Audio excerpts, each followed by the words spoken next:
Then secondly, there is inaccurate assessor. In this case, the fathers are doing double job, 3 jobs to provide for the family. They are so busy all the time. They help with the homework. They do house chores. They do other activities from time to time. All they are doing is at the sacrifice of the family. The kids hold it against them. Or sometimes they are the disciplinarian kind. They were tough with the kids about changing their lifestyle. They just say, you know what, daddy is too tough for us. Daddy did not like us. Daddy is not even around. And because he's not around, they just inaccurately assessed their father and turned their back on their father for not a reason of the father's own.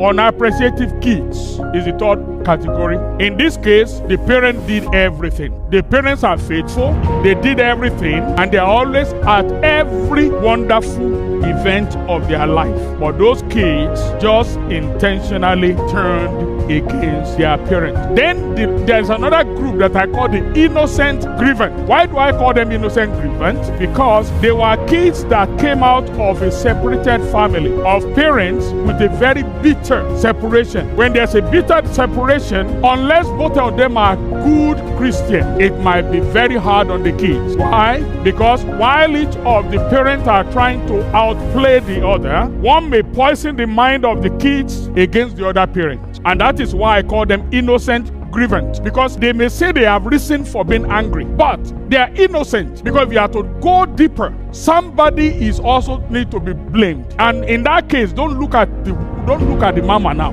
because you may be thinking I'm focusing on the mama. No, it's both sides. I've seen some husband that every time the child go visit them, all they did was poison the mind of that kid. Oh, you don't know why I did what I did. If you know why I did what I did, you will understand. And then the kid will absorb it, turn against the other parent, and become unappreciative. That's why I call it innocent grievance. Now, the last group, appreciative group. Appreciative group. That's why I said not necessarily. Even though our society may underrate fathers, but not necessarily. It's not every time that all of them underappreciate their father.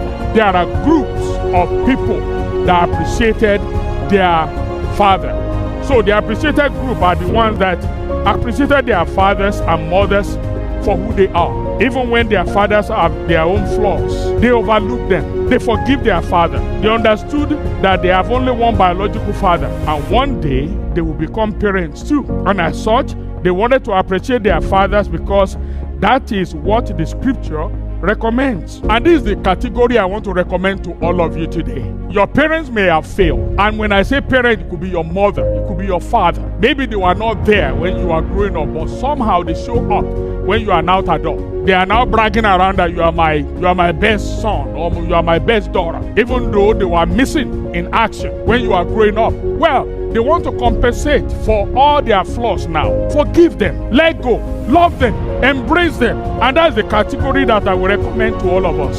And in some cases, some parents actually did well. And those kids also appreciate them fully well because they knew that they really deserve to be appreciated because they were there for them. So this is the category that I would recommend for every one of you. Whether you are a legitimate grievance or inaccurate assessor or unappreciative kid or the innocent grievance, please, I want to ask you, honor your father and your mother. Appreciate them. The society may underrate them, but that should not be you. For those who are upset with their fathers or who have been holding grudges, I ask you today to please forgive your father in the name of the Lord. Remember, you have only one biological father, and one day you will become father also.